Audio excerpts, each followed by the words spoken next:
Good evening and welcome to this next edition of Industry Insights. I'm Andrew Johnson, CEO of ACS, and tonight we're going to be discussing tech startups and the important role that they will play in our economic recovery. Before we begin, I'd like to acknowledge the traditional owners of the land on which we meet tonight and pay my respects to elders past and present. I am genuinely really excited. We've got two ex-ACS presidents here tonight, and Edward Mandla was president of ACS back in 2004-05, and Philip Argy, president in 2006-07. Edward runs a very successful executive search function for tech companies, and Philip's a practicing lawyer, but has also been involved with City Angels for the last 10 years and is a current board member. So really looking forward to getting into those questions. Welcome, gentlemen. Hi, Andrew. Good evening. Don't forget, for our ACS members dialing in, we've got the chat function. Put your questions through at any time and we'll pick those up on our online chats and share those with Philip and with Edward. So before we begin, why don't we just start with some scene setting? And Philip, we might start with you. Just a bit of your history in dealing with tech startups. So I've been dealing with tech startups probably for 40 years because I ran a intellectual property practice, and one of the earliest things that startups do is start investigating patentability and things like that, copyright, all the IP interests they can have. So I was getting a lot of startups coming through my office, but at that stage quite narrowly focused on the legal aspects. But it certainly got me interested in seeing and developing a great interest in Aussie innovation, and then seeing the frustration when they couldn't commercialise, things like that. So when I retired, about 13 years ago now, I really took a much greater interest and joined up Sydney Angels, and have a great time now really getting involved in fabulous Aussie innovation, my passion. Fantastic, thank you. And Edward, how about you? Well, I sit on 10 tech startup boards, and at any point, I guess I'm evaluating probably another half a dozen, or they're evaluating me or something like that. But I guess I got involved. I had some banker friends and they wanted to run tech companies by me before they invested in them. Now, bankers and high wealth people are very good at property. They understand agriculture and they're great at mining. So think of mining. You got a plot of land, you dig it up, you find something, you test it, you work out how much it is, and it becomes mathematical models of processing and distribution. And you hit technology and software, and it is completely intangible. So consistently, the tech opportunities they brought to me, I said no to. And they put their money in and they did their dough every time. So I build a reputation for, if Edward says yes, it doesn't mean it's going to be successful, but if he says no, you need to take that probably a little bit seriously.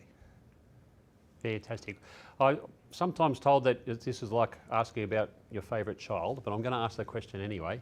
When you look back at your investing career, which investments, either physically with the cash or mentoring, has stood out to you and give you the most fondness looking back over that time? It's really the ones who, angel investing is called smart money for a reason. It's not like an investment. You put cash in and then go away and leave it. You put cash in, but you work with the entrepreneurs, with the founders, you sit around the table, you brainstorm problem solving. So the ones that have given me the most satisfaction are the ones where I've had the most engagement, and sitting around the table, and it almost doesn't matter what it is. Some of them have been pharmaceuticals, but most of them tend to be in the tech space, because that's an area I like, and that's been fabulous. And you really, there's a really important stage after you've invested where you now test if the proposition they put to you was real. And sometimes it is, sometimes you do some significant pivots, but if you're all around the table sharing it and agreeing on where you're going, riding that investment is really the most satisfying, and watch it go from taxiway to runway to takeoff.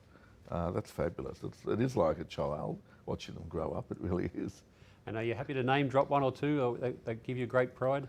The ones that have gone on to bigger and better things and have listed and done well are obviously worth mentioning. Atomo Diagnostics, now on the ASX. AT1, if you want to go and look at it, bump the price up a bit for me. But that 10 years ago, no one was doing diagnostics on a stick. I mean, people are familiar with sort of the pregnancy test kit type of thing, a little plastic gadget, and you use that. They've got really sophisticated now diagnostic laboratories on a stick, and for those parts of the world that don't have good pathology labs, it's a fabulous idea. And in fact, Bill and Melinda Gates are big investors in Atomo for the African world, for HIV testing. Of course, they're now just developing a version for COVID testing, very timely, and going on the bigger and better things. So that's been a really successful one. Other ones have sometimes been ahead of their time. A really good one called Stage Bits, which was effectively a database of all the bits and pieces that people use for stage productions, from schools to opera companies. And then you could loan them out. So, you know, you might have had a paper mache pig in your production this week, and a school in Western Australia is doing the same play for their school curriculum in a few weeks' time. They've got to go out and make a paper mache pig. Whereas if they log in and say, has anyone got a paper mache pig we can borrow, you can share it around. So really great idea. It lasted for 2 years and crashed. People couldn't be bothered populating their database with what they had, and you know, just didn't reach critical mass. So you can't pick them, but doesn't mean they weren't still great ideas. So yeah, that's part. They are high risk, but high satisfaction as well. What about you, Edward? Which couples There's a lot of stand out? great moments, but White Runway has a very special part in my heart. Rebecca, the founder, I remember when she was moonlighting, and then she made that big decision to tell her employer that she was going to go part-time. And I'll never forget the coffee we had when she said, I'm going to resign and I'm going to go full-time, but I'm so scared I'm not going to have a monthly salary. I don't know how it's going to work. And she was an amazing human being. She worked 18 hours a day. She slept in her little tiny office, but her commitment was incredible. And Philip said the word pivot. So the initial business was Gosh Celebrity Fashions.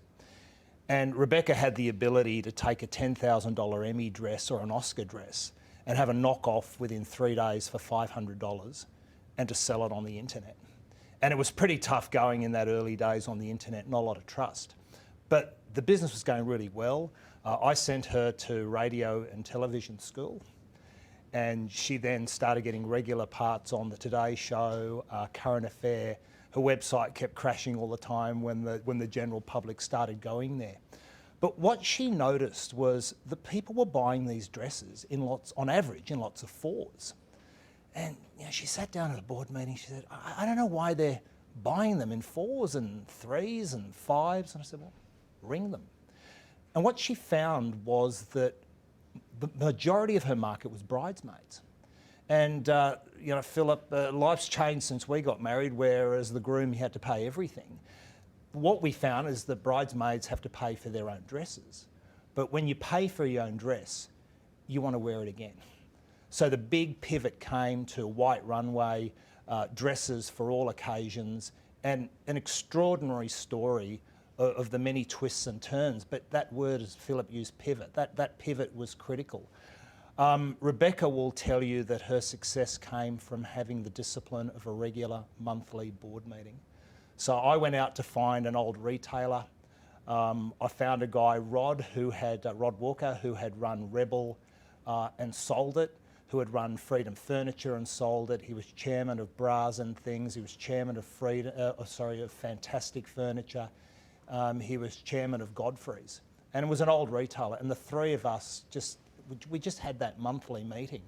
And I'll never forget the early meetings. Rebecca would have 60 imperatives that she had to do. And I remember saying, well, what's the 1 or 2?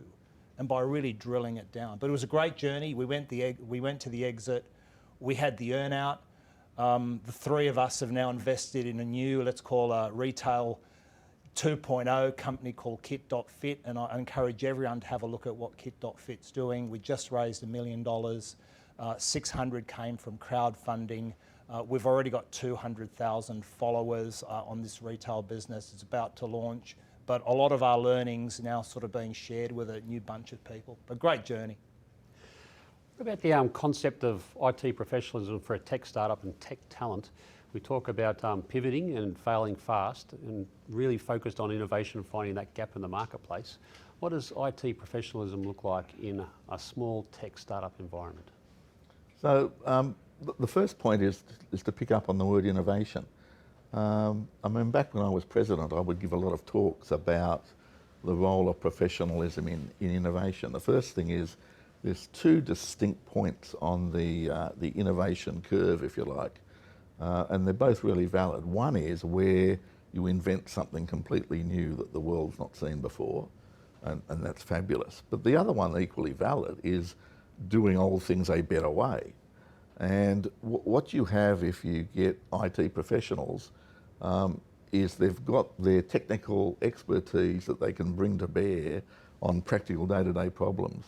And IT professionals are really good at working out innovative ways of doing existing things that might only be incremental improvement, but they're really fabulous. And that's why I used to say, you know, from backroom to boardroom, you put an IT professional on your board and you imbue them with the corporate strategy and the competitive environment, they can bring to bear their IT expertise and fashion significant innovation in the way the corporation operates and bring it significant productivity improvements and competitive edge. Now you translate that into a startup, of course, and apart from the capital requirement, that then becomes very effective because all the world now needs you to get that competitive edge. So they're really very well placed to have those insights into the competitive environment or whatever the problem is being solved, and IT training in terms of analytical approach and programming a solution is something ingrained into all IT professionals. So they're really extremely well adapted to being involved in startups and making a fabulous contribution. Edward, your thoughts? I think I've noticed a major shift. I think if you go back 10 or 15 years, a lot of IT professionals may have had no qualifications and they just grew up through the profession. What I've noticed with the startups is just extraordinary technical people who just have a wonderful academic base, and some of them with a corporate base, and a lot of them in the startups have somewhere worked with the other technical people together. So I've seen a real increase in professionalism. I'd have to make a comment on their values. I think they work extremely hard. There seems to be a strong ethical framework they adhere to, particularly around security and data protection. So I think that's really, really good. I always throw in the ACS just to see what the perception is, and I'm just delighted. I get consistently the ACS is cool, and I just have to congratulate, you know, the past presidents and what you've done, Andrew, with the startup hub here and the whole co-working facilities. There's a real view that the ACS is a supporter of the tech startup industry and someone that you can lean on and to get some help. I think that's just wonderful, and that just helps professionalism even more. Well, let me just pick up on that. The other really important reason that professionalism is critical is in the AI space. The whole ethical considerations around AI are now topical globally. And of course, being an IT professional, you come with, particularly in ACS terms, the ACS Code of Ethics. You bring that to bear in the work you're doing in AI. Very valuable. And for startups that can come along and demonstrate there's an ethical foundation in the AI work they're doing, really valuable and increasingly recognised as important. We'll just explore that a little bit further. We start to think about the digital economy and Australia's maturity heading that way. Consumer data rights kicked off this week. Privacy is still at the forefront of everyone's thinking, and yet all the new business models are being built on data. So how do you bring these things together? Well, again, the value of an IT professional is in being able to get the right blend between a fabulous IT solution combined with the public interest overlay that you get from being a professional. So you might say there's 2 or 3 ways of achieving this particular objective. This one is the least privacy intrusive way of doing it. And so the value the IT professional brings to bear is that you get the best combination of the technical solution and the public interest. You could have a technical expert produce a fabulous outcome, but would be oblivious to the privacy issues and things like that. And so you would end up with, you know, as you've seen sometimes with particularly public projects, they have significant privacy problems associated with them. And then you get some opprobrium attached to the provider. So you really want to avoid that. The way to avoid it is to make sure you get a professional on board at the beginning. And Edward, what about you? So with tech startups, how much is the consumer data right going to be driving the foundational build? Look, it's really important. What always strikes me as unbelievable is how Australians and a lot of people around the world are just prepared to give up their personal information on social media and have it published on the internet. And I try to explain to people it's a bit like a tattoo. You put a tattoo on the internet, it's there for the rest of your life. It's really hard to erase. If you leave your mobile phone number anywhere, you know, some screen scraping software is going to pick up that number and deliver it to somebody's CRM. The whole data issue and where your data is stored, I think COVID has really brought to the fore. And I try and explain to people, you know, we've moved on from where your data is stored. The next frontier for data is AI. AI is put into that data to go and figure out what the hell is going on in there, but then it correlates it with that digital footprint that you've left all over the internet voluntarily because you wanted a free social media service, and it's making determinations about you. So do you want your data to be stored in Australia with Australian AI interrogating that data, or do you want a foreign power with your data and their AI scientists picking up that data and plus what you've left on the internet and making correlations about it? And I think what that leads to is a real important demand in our country that our public servants don't outsource AI, that they develop their own AI capabilities, and that we develop it in a very ethical way and we have control of our own AI, because AI and data are almost going to be synonymous. Yeah, it's interesting. I mean, the one thing COVID has brought out is this realisation of supply chain dependencies and the need to be more self-sufficient locally. So, I mean, as Edward says, developing some more homegrown expertise in a lot of these areas is really important now. So what about if we bring that down to a team level for a tech startup, maybe only 10 people, whether it's AI or other, the potential tension between agility and professionalism, and when you start to talk about the public interest, means different things to different people. Different generations have different lenses on giving up their personal information. How do you balance that in a team environment? And how do you know that the team you're going to invest in is going to crack that so that they can keep moving fast and grow that customer base and continue to build the product? So let me challenge you on the implicit assumption in there. I think that you have to trade off professionalism for agility. You don't, because a professional doesn't need to trade that off. All they're doing is taking into account the professional requirements and still being agile. So you wouldn't want to have people think, because it's wrong anyway, that by involving professionalism you are somehow retarding your ability to progress quickly. You're not. What you're doing is building in at the incipient stage the elements that you need to protect the public interest and to manifest all the required attributes. Because if you try and add it on later when you realise you've got it wrong, you'll be much worse off. So you're actually much better off getting it in the initial planning and baking it in from the beginning. Any additional thoughts there, Edward? Look, it always comes down to leadership. That's where the buck stops. The leadership sets the framework, the direction, the level of professionalism they want, whether there's going to be any shortcuts, whether they're going to be hitting any ethical issues, whether they're going to skirt those lines or not. And when we've seen plenty of software companies that have skirted that ethical line and it's cost their reputation dearly, I think there's a more modern push, I think, at the moment, that you can be professional, you can be agile, but it comes from the direction that's set. What about those sort of cross-border issues? Because culture plays a very big part. If you look at the way Americans might build to protect privacy as opposed to what might happen here in Australia, how do you take that global mindset when tackling a new product?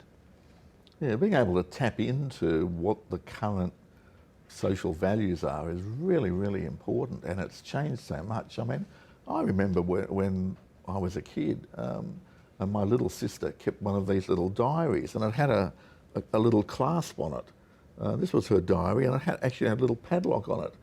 And I got caught one day. I'd found the key and was reading her diary, and I got into big trouble. These days, kids put that exact same personal information about what they've done with photos up on Instagram or up on Facebook, and just seem to be oblivious to the fact that they're not talking one-to-one, that there's a million people reading that and will be able to find it forever, and yet it's quite intimate, and they get a shock when they realise that. I mean, I don't know if it's an educational thing, because I don't really think that if they thought about it, they were prepared to give up their privacy. I think it's just they haven't thought it through, and it's so convenient. It's so easy to do it that way that they are prepared to just, do it for expediency. I mean, it's an educational issue embedded in all of these things, I think. Edward, so those cross-border, trying to take a product global? Look, I remember our early ACS policies on mobile phone cameras, so the policy that we had what was right and what was wrong, and we influenced the whole policies on upskirting and where you could take a mobile phone. The law and governments have always been slow to catch up with technology, and the whole social media debate of, well, hang on, all we're doing is providing a platform. It's just being published here, right? Craigslist and some of the others. But I see really encouraging signs from government, even Australian government now, of getting on the front foot and saying, no, this is what we think you are, and these are the responsibilities that you have to have, particularly with live video feeds and those things. And there's no question government and the law are now catching up a hell of a lot quicker than they used to.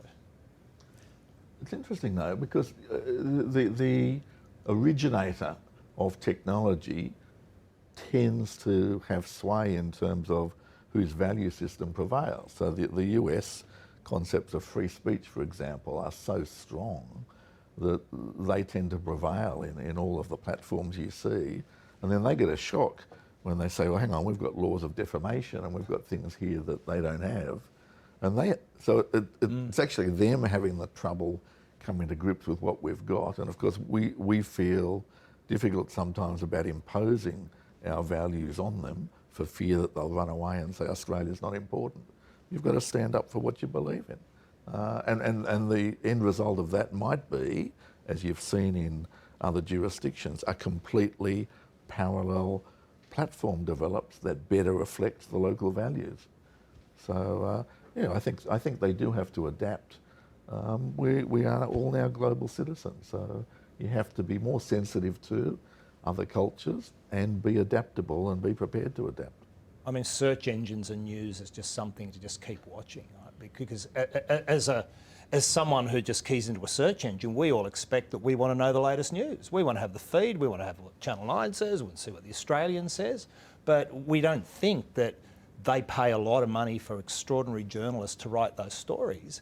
And does a search engine have a right to go straight to that story that you get it for free? So how those models end up and how the remuneration works, I don't know, but journalism has hit a very low point, and we need to bring it back and have professional journalists that are analysing, criticising, making good content, but they've got to be remunerated for it, and how those models develop is going to be fascinating. And it is cross-border because everyone's got a different view. Keen for your views on critical ingredients for success. Lots of universities these days are doing entrepreneurship as part of their undergraduate studies, and all the student surveys are saying that more of our youngsters are keen to start their companies as soon as they finish university. Have they had the opportunity to understand where those friction points are in a supply and in a product build, or would you recommend that our computer science graduates get their experience first in a corporate or another tech startup before going and building their big plans for the future? There was a really interesting study done about 3 years ago about what are the ingredients for success. Is it the passion of the founder? Is it the technical expertise? Is it the blend of some mature and some young people on the team? Is it luck? What is it that's the number one factor? And they did a really big study of, I think, something like 10,000 startups over 5 years. And statistically, significantly, far and away, the most important factor was just luck. Being in the right place at the right time. There's a lot of other factors that you need to get there, but it really is just managing to get to the market when the market's ready for what you've got, and they spot it and run with it. You can go back to early days of Wang, for people who remember Wang. Dr. Wang invented the tablet very early on, and it was a really fabulous product. It had all the functionality of today's tablets. The missing ingredient was the internet. In the late 70s, you couldn't network those devices. As standalone, they were fine. But the great enabler of the internet just wasn't there. When that came along and Apple just happened to decide they were going to do such a thing, it all came together, and it was the right timing. 10 years earlier, it would have been too early. 10 years later, you might have missed the boat. Timing and luck have a big factor. So some things you don't have control of. But yes, you do need a good mix of technical and maturity and wisdom and capital, obviously, marketing. That's the trick, to put together a team that's just right for that particular idea. Edward, for you, for our aspiring founders, should they be jumping straight in after they finish their studies? Look, I'm glad that universities are teaching entrepreneurship. That's wonderful. Look, first of all, an idea can come from anyone. I listened to my 10-year-old. He's determined to write into Niantic for Pokemon Go and to give them a whole variety of ideas, and they're well thought out and they're very good. And I'm equally talking to a gentleman in his 70s. He's had 25 years running a global property giant. He sees how that industry could be disrupted. But what really makes it happen is diversity. So you can have a young founder with an idea, but they don't really know the value, or they don't really know how to sell it to a large corporation. I've got a friend who's a very good sales trainer, John Dean, JD. He goes to a lot of startups and he sits down with a sales team and founders, and they all say the same thing to him, which basically is, have a look at my beautiful baby. Isn't this the most beautiful baby in the world? And the number of times a founder will say to you, I have the best product in the world. And I always go back and say, well, Microsoft didn't, and look at them, right? And they don't understand that today, particularly in a COVID environment, if you want to approach a large organisation, you can't make an appointment and say, come and have a look at my baby. It's beautiful. This is a wonderful product, right? And I challenge them when they go out to see a large corporation, you can't talk about your product and you can't talk about your company. And they look at me really blankly and say, well, what else is there to talk about? Well, so think about it. And sort of say, oh, I guess I've got to talk about the client. And I said, well, yeah, but now we're in a COVID world. The client expects you to do a bit of research. And what are the discussions in the COVID world in a boardroom of an Australian corporation at the moment? Well, how do we reduce cost? How do we free up some cash? And the golden one is, how do we increase some revenue? If your technology and idea aligns to those, then you have an ability to go in there and say, I have something that will help you improve now. And I've done this research, this is what I've learned about your company, and then your rest of your discussion is about that client. But that's where the diversity has got to come in, that you bring in older people around you. And likewise to the older founders, I say, well, you're telling me you're going to run the social media strategy. I've had a look at your social media, you've got 4 followers, right? You're going to have to bring in some young people that live and breathe this to make that happen. So if you get that diversity of age groups going in a tech company, it really does help a lot. What about in the current environment where corporates aren't necessarily taking those meetings? We're just about to hit our first recession in almost 30 years. Your tips for longevity, sustainability for tech startups in a market that's going backwards? It has never been easier to make a sales call in history. Your client is holed up at home on Zoom, endless Zoom meetings, almost all of them internal. The novelty of a founder or a salesperson trying to sell them something that'll help them improve, they'll take that 30-minute comic relief and you will get that meeting. But what I try and explain to founders is, when you have a sales meeting, you're not selling your product, you're trying to get time, right? You're trying to get another slot of time after that and more time after that and get more people in that enterprise involved in this whole process of looking at your invention. Really, I think now is the time to make those phone calls and make it happen. Philip, what about you? What are you looking for from your investments? How do they need to pivot in this current economy? It really is about spotting the opportunities and providing solutions that people need. You know, if you go back 30, 40 years, the mantra was, build a better mousetrap and the world will beat a path to your door. Nowadays, people will say, you're a mouse killer, or why would I want to kill mice? You know, you've got to actually have a product and explain why you need it, what it does, why it's the best way of doing it. So if I come to you and say I've got a new way of typing or something or other, you might say, oh, who needs that? We use voice recognition. You know, so it's no good bringing you a better typewriter if you don't need a better typewriter. It may be a fabulous, brilliant invention, but if no one needs it, don't bother. So you've got to work out what are the burning things that people currently need. You know, in the world of the Zooms and the Microsoft Teams, you actually might want something to stop you getting hemorrhoids because you're spending all day sitting on your backside. You know, you might want a vibrating chair or something. I don't know. So yeah, you've just got to figure out what is it that's a problem that's burning to be solved and present people with a solution that's affordable and makes sense, and they will grab it. And it doesn't matter your age or where you are or anything else. What about your own personal investment strategies? How involved do you get with the early stage companies that you invest in? Look, you end up extremely involved, and I put a lot of boards together for startups. So I have an endless amount of executives that come to me and say, Edward, I want to be a board director. And I explain to them that being a board director is very different. Your resume looks different, but you don't produce a resume and go have a chat with a founder, and at the end of the meeting the founder goes, I really love you, you're fantastic, here's 5% of my company. Right? It just doesn't work that way. And I have this expression of, you know, you kind of need to open your kimono and you need to show that you're not a one-trick pony and that you can wear this company on your elbow wherever you go and that you can add absolute consistent value to that startup all along. And I think that's one of those key traits, and it's a wonderful thing to work with startups, but it isn't a job. And you know, so I'm basically available 24/7. Your founder will call you, they've got a problem, their first HR issue, sometimes they just need a yak. When they're raising capital, it's really intense.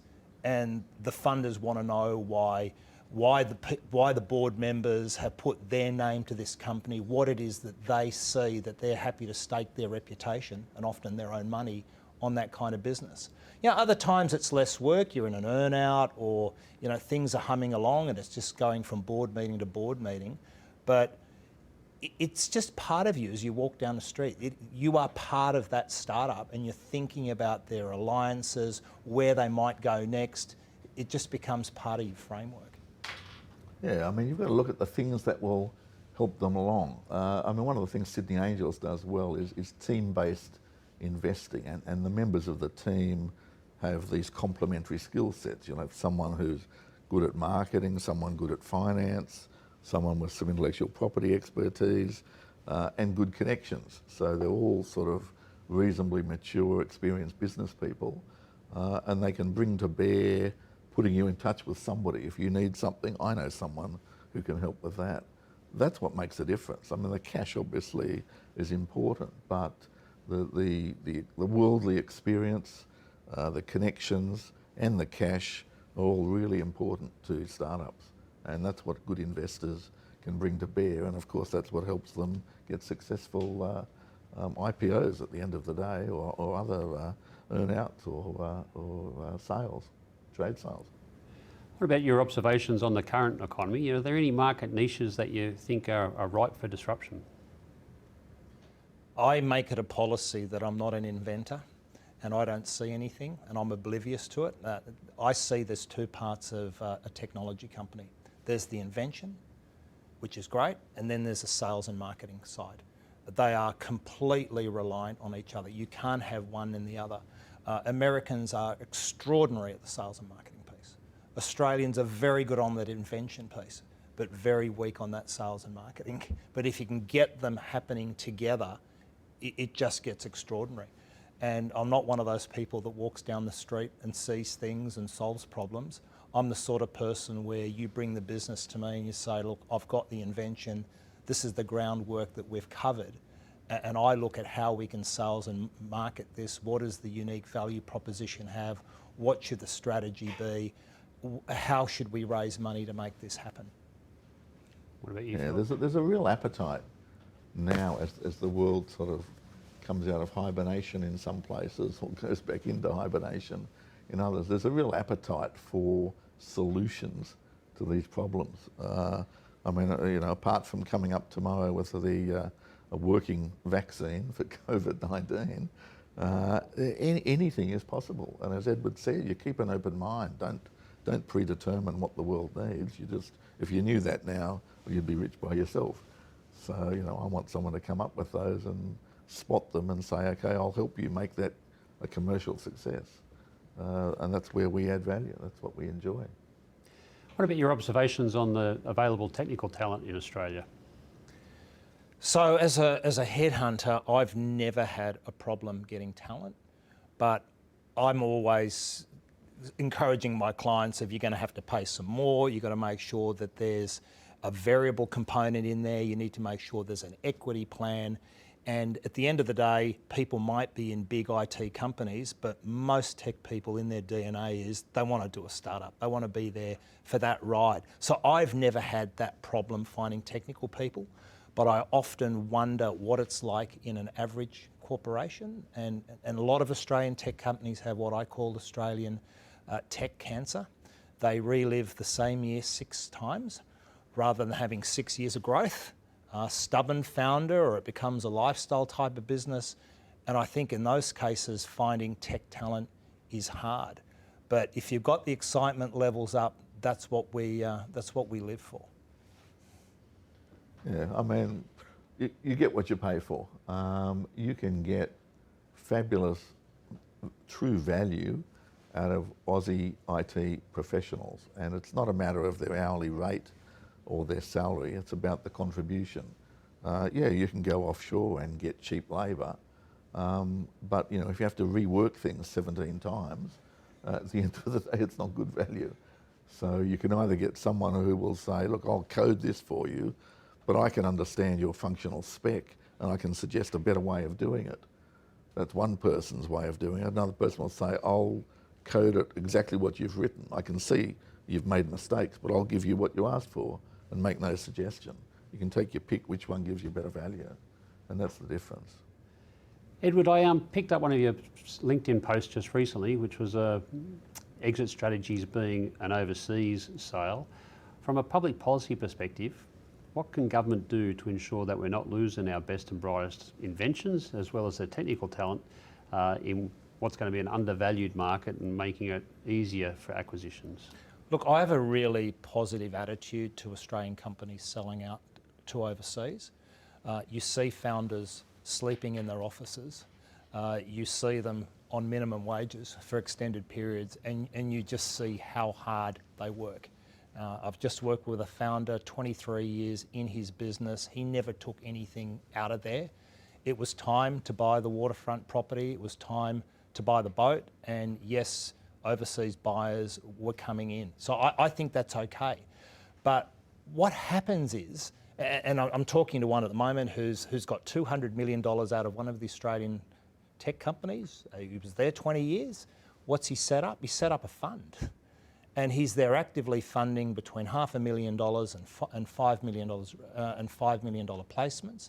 And he's putting his expertise to absolute dozens of companies. So I see that as being really positive. Most of the founders and the people who make money put that money straight back in the industry. Where if we want more WiseTechs, if we want more Atlassians, I actually think it's just a function of getting more tech startups going. It's a mathematical equation. Once you get funders more comfortable with technology, and they've traditionally been really hard to, as I said, they've been property people, they've been mining people. But the more we fund technology, the more that we do what the ACS does, which is publish books of our most successful founders, we profile people, the bigger our tech industry gets, I think the more we're going to get Atlassian and WiseTech, so the more we'll have Australian companies that may not sell out overseas. I agree with that, with one qualification, and this just happens to be my little pet thing. I really want to try really hard to keep the IP in Australia. I'd rather license it and get royalties than sell it offshore and then we pay the royalty to use what we invented. That really annoys me. So generally a condition of my investment is that if you want to sell the IP offshore, you've got to buy me out because I want to license it rather than sell it. But that's just my little pet thing. Our first question from our audience, question for Philip from Philip Gregory. How much do personal contacts play a role? Are you missing the breakfast at the Innovation Building? Oh yes, I am. We had fabulous Friday morning breakfast. It's probably a bit of an in-joke for those watching, but Sydney Angels Committee meets at 7:45 a.m. every Friday consistently, and we had a fabulous egg and bacon wrap that they make at the cafeteria there, and it was de rigueur. As a condition of joining the committee, you had to sign on to the egg and bacon wraps. But yeah, so I do miss them, absolutely, definitely. Question for Edward. What are red flags that make you say no, and what made you so certain about that judgment? Oh, I go and I look at the people.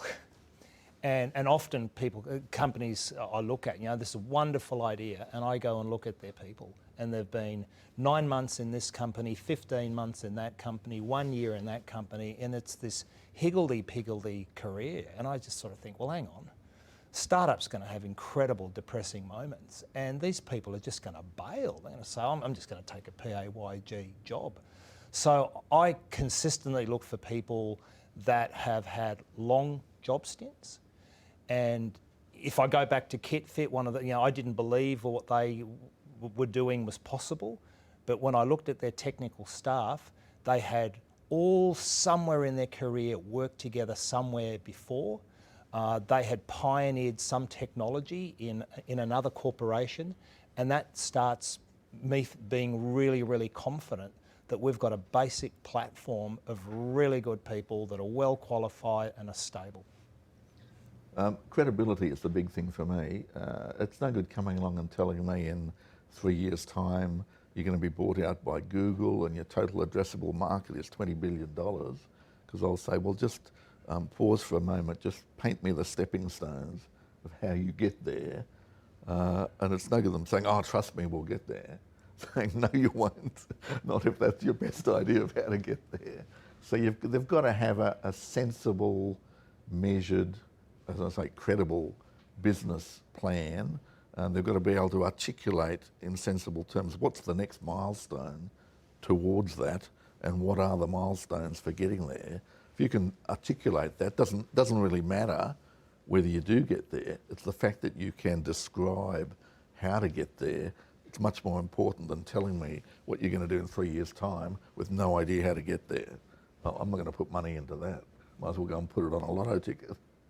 And it's the ability to take advice. I would meet with a founder just repeatedly, just so they get to know them. Because what I'm looking for is, are they going to listen? Are they going to pivot? Because you're going to have to pivot somewhere along the line. Or are they just going to say, no, we're just going to do it my way, and you get, again, that Australian company cancer, we're just going to relive the same year 6 times. So I think you just need to get to know the founder, and you need to get to know the team, and that starts making you more and more comfortable, because they're going to have to get a board somewhere along the line, and that's where you introduce people like Philip that can help you get those initial decks together. Have you thought out your value proposition? How are we going to take this to market? So that open-mindedness is just critical in a founder. Question for you both. Given the current situation with COVID-19, which industries do you feel would be good areas for entrepreneurs to start a business in? Well, tech, because we're counter-cyclical. When times are tough, we really shine. And as I said earlier, if you can align yourself to boardroom discussions at the moment that I've got a technical innovation that will help you cut your costs, or will reduce your risks, or get you more cash, and there's now plenty of marketing technology companies. We had one the other day, Pendula, that we had on Tech Insights. They have the ability to go to a utility or a telco and increase their revenue, make their customers more sticky. This is a conversation people want to have right now. So I'm going to say now is a really, really good time in tough times to get out with your tech innovation. Yeah, I mean, let me give you an example of one that I'm involved with at the moment called Ocular, OKKULAR.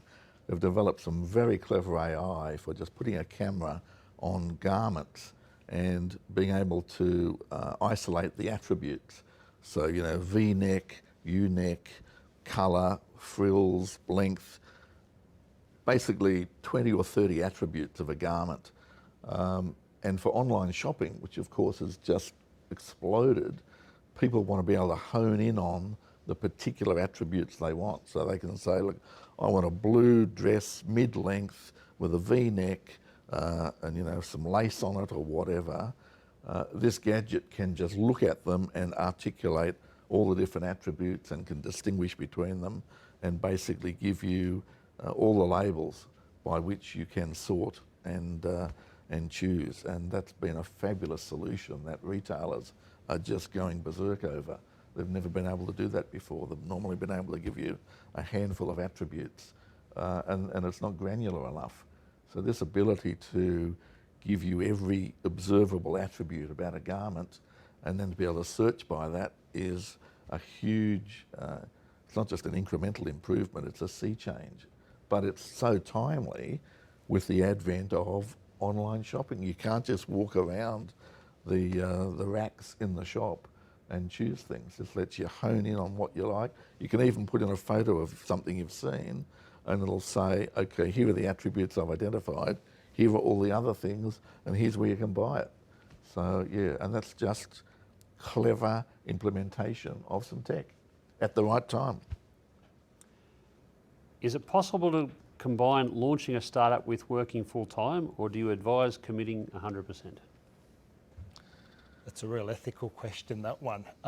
If you really analyse some of the great tech companies on the planet, virtually the founders always moonlighted. It's one of those very difficult ethical issues. So I always try and tell the moonlighters, can you please do it out of hours? Can you please do it on weekends? And as quickly as possible, go down to part-time and say that, I've just got another interest that I'm following and try and be as ethical about that as possible.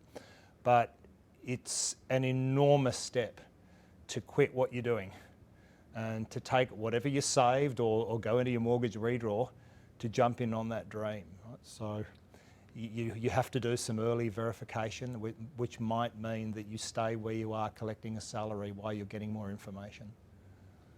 Yeah, on day one, no, but pretty soon you're going to have to. You won't get many investors coming in who'll say, we will fund your product or your invention or whatever it might be while you're working, earning a living. You've got to have your skin in the game. So yeah, for while you're just getting money out of family, friends and fools, that's fine. You might want to do it while you're still working, and so you've got an exit strategy for yourself if it doesn't work out. But once you get a little bit of traction and you want some external investors, they're going to want you in there full time making this work if you really want their money. What Philip has said is just spot on, skin in the game. The number of founders that come, look, I want to raise $2 million, this is what I want to do. And I say, great, how much of your own money have you put into this so far? Oh, none. They just have no credibility. And that's another one of the criteria used to assess a company. If they don't believe in this 100%, if they haven't put in everything they've got into this and believe in it, no investor's going to believe in it. Given the heavy dependence on AI, on data, for better training, how easy or difficult would Australian data privacy laws make it for entrepreneurs to start and then expand their businesses in the AI space? I'm not sure I accept the dichotomy. Being able to utilise data effectively doesn't mean compromising privacy. Data can tell you the story in an anonymised form just as easily with personal information. It doesn't need to be personalised to give you the information you need to solve problems. So I think I would reject the dichotomy at the beginning. You don't trade one off against the other, you don't have to. So what about the concept of any regulatory changes affecting a business model? Do you see that as a risk or not in data-based business? No, it comes back to what I said earlier, Andrew. If you bake in from the beginning an appreciation of what being privacy aware requires, you'll have a fabulous product without being subjected to privacy regulatory constraints. You can see them coming a mile off. They're not going to regulate you for no reason. There's only going to be regulation where people have been hurt, and that generally means they've been hurt because their personal information has been used in a way they never envisaged and never consented to. So if an IT professional can tell you that before you start, so build it so that you don't end up with that problem and you won't have a problem. You have nothing to fear from the regulatory regime at all. If a graduate has an idea on a product description and implementation but has no industry contacts, what's the best strategy to get an investment offer? It's a tough one. Look, you have to go initially to the 3 Fs that Philip mentioned, right? The family, fools and friends, to get some of that initial funding to happen. But I have a belief that it is really, really difficult to get an idea funded in Australia. Right? Whether that's right or wrong, it's just the way it is. Investors want to see that you put your heart and soul in it, that you've put some hard currency to it, that you've gone out and you've spoken, if it's a B2B product, that you've gone out and spoken to some CIOs and you've at least got their opinion on it, or maybe they'd even committed to run a pilot. But I just don't think you can get funding off an idea. It's pretty difficult to do. Yeah, you won't get external funding if all you've got is an idea. I mean, if you haven't been able to persuade at least your parents or your friends or your family to go with your idea, then you're not going to get me to put money in. If we don't talk about our company's baby skills, expertise, technical skills, and how it can be more useful during the current environment in meetings, then what are we going to talk about? You're going to talk about the client. Right? The moment you start talking about your company and your product, you are going to get delegated down to who you sound like. If you are lucky enough to jag an appointment with a senior executive in a business, in a bank, and you start babbling on about speeds and feeds, they're going to be so polite. They'll push the secret button. PA will get you out within 20 minutes. They'll show you their boardroom and all their functions, and they'll say, look, I need you to talk to Fred in our technical department. And you're like, really exciting, I nailed this appointment. But what they're basically saying is, I don't understand anything that you're talking about. You're not talking my language. My language is business. You're talking speeds and feeds. Go talk to the techos and see whether they like it. But the techos don't have any money, right? The money comes from the business. So and there are some wonderful sales trainers out there, and come to me via LinkedIn and I can point you to some. But the conversation has to be about the client. It's got to be, how do you do this currently? Do you have any problems with the way that you do it? If you did it this way, what would happen to your organisation? It's now so easy to find out what companies do. It's all on the internet, what their strategic objectives are for the year, what they want to invest in, where they're looking to cut costs. You really have to become a researcher, and you've got to be able to go into an appointment, understanding the client, having an idea what the problem might be, and questioning them, and finding out from that executive what their pain points are, and are those pain points important? Yeah, I've got pain, but what's it costing you? Oh, it only costs us a few grand a month.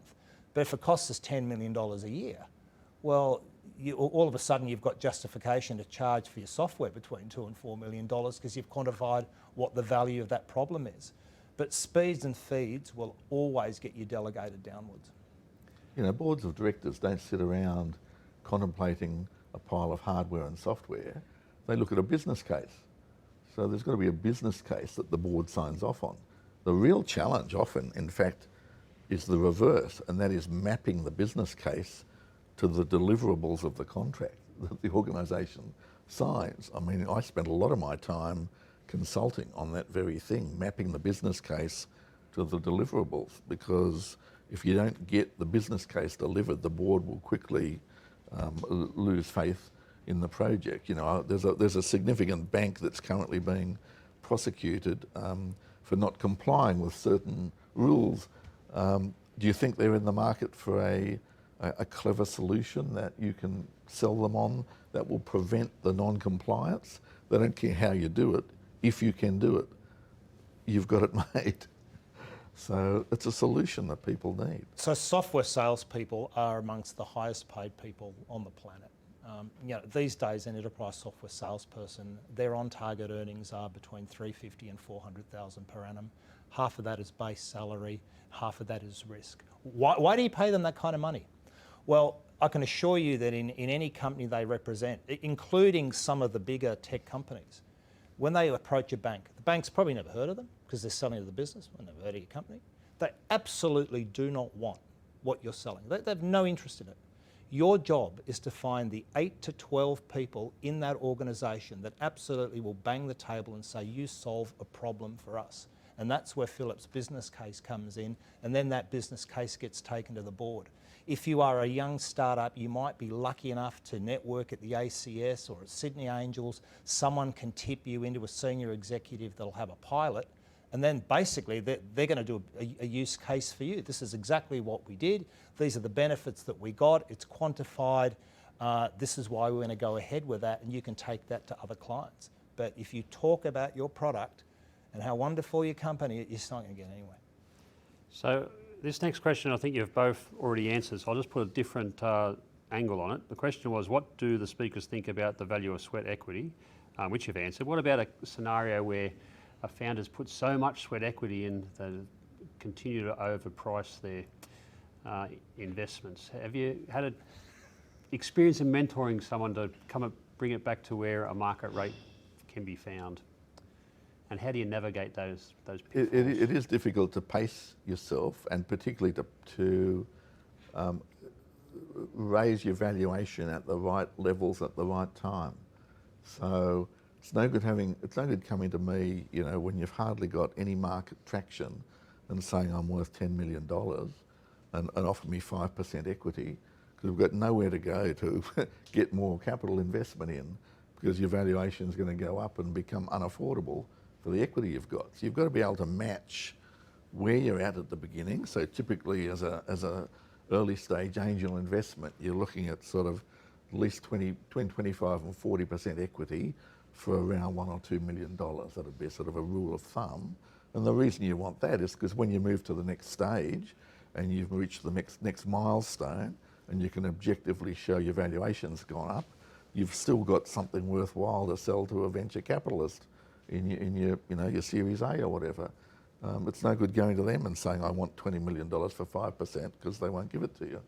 So yeah, that's the trick, to pace it.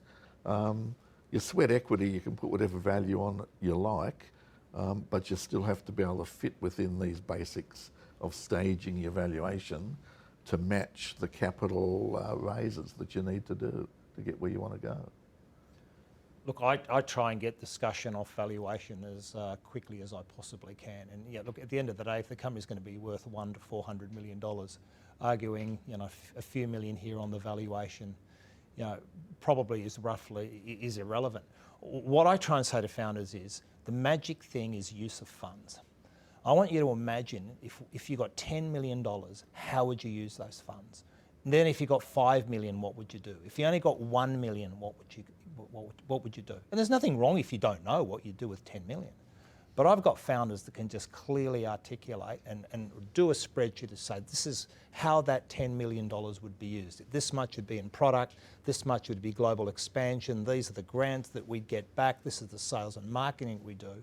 If you can nail this use of funds, but it's also backed up with, we've done some pilots or we've got some early clients and this is the feedback that we're getting, you're really starting to cook with gas. But if all you have is an idea and you want to raise money to cut code, it's a really hard yakka. Next question for you both. Do you think one should start a startup if there is already software for your idea, but you just want to make it more efficient? Good question. It is a good question. I mean, if you could make a material difference and do it much better, and it comes back to what we've both been hammering on about. You're presenting a solution.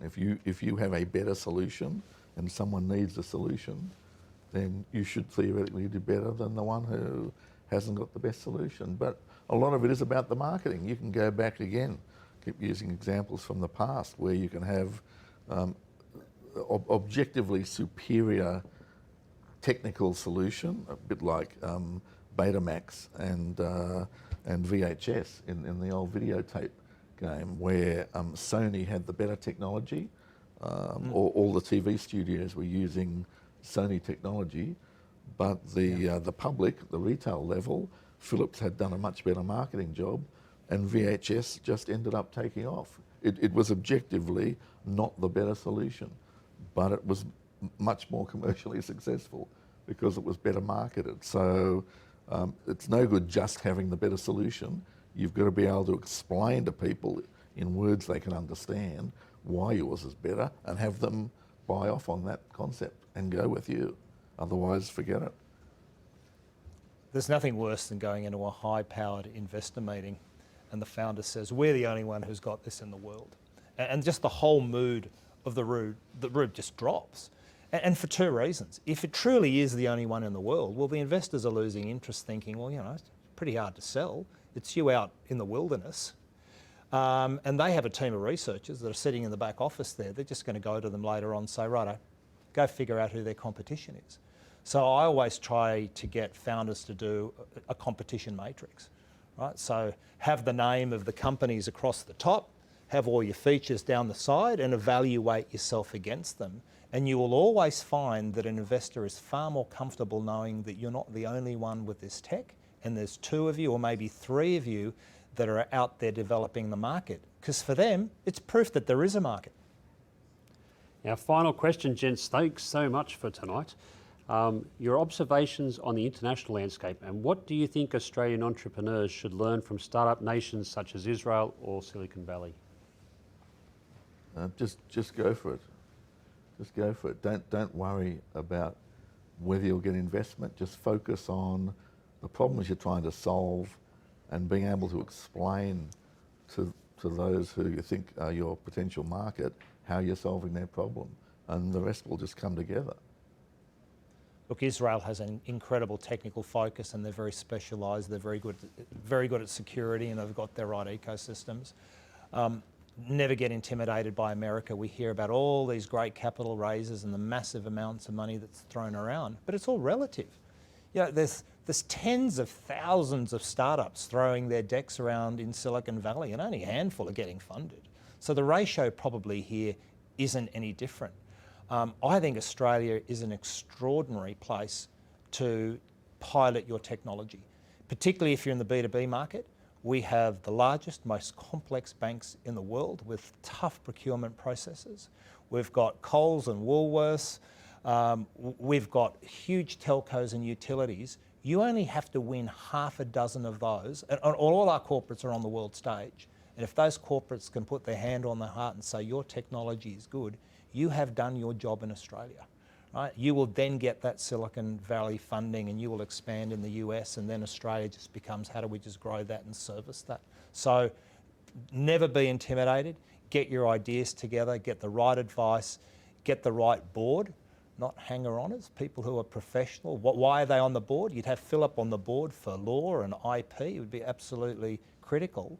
But I often find that I have to clean up boards. That, you know, you've got a big banking executive on a board and they're paying them, and they're the wrong profile. It's an entrepreneurial business, and you've got someone in a monthly meeting talking about governance and governance this, and the conversation needs to be about revenue strategy and how do we get out of this company?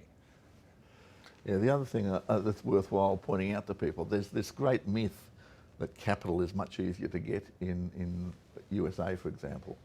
But the joke we tell is that you walk down the streets of Palo Alto, the muggers will jump out of the shadows at you, demand that you take $10 million and want to see a 500% return in 3 weeks, or they'll kill you and take your invention.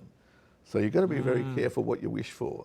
Australian investors are conservative only in the sense that they'll dole it out to you as you need it and as you reach milestones. They won't throw a pile of cash, but they're much more patient and it's much smarter investors, and they'll contribute more in non-dollar value than you'll get out of some of the investors even in Silicon Valley. So you just need to be a bit careful about what you think you'll get when you go offshore. Gentlemen, Philip, Argy, Edward Mandla, on behalf of ACS members who've dialed in tonight, thank you so much for joining us. It's been a fascinating discussion. It really allows us to think about what the future looks like and why people should be investing in their technological skills now. That's all we have time for tonight, folks. Thank you so much for joining, and don't forget to dial in next Thursday at 5:30 p.m. Good night.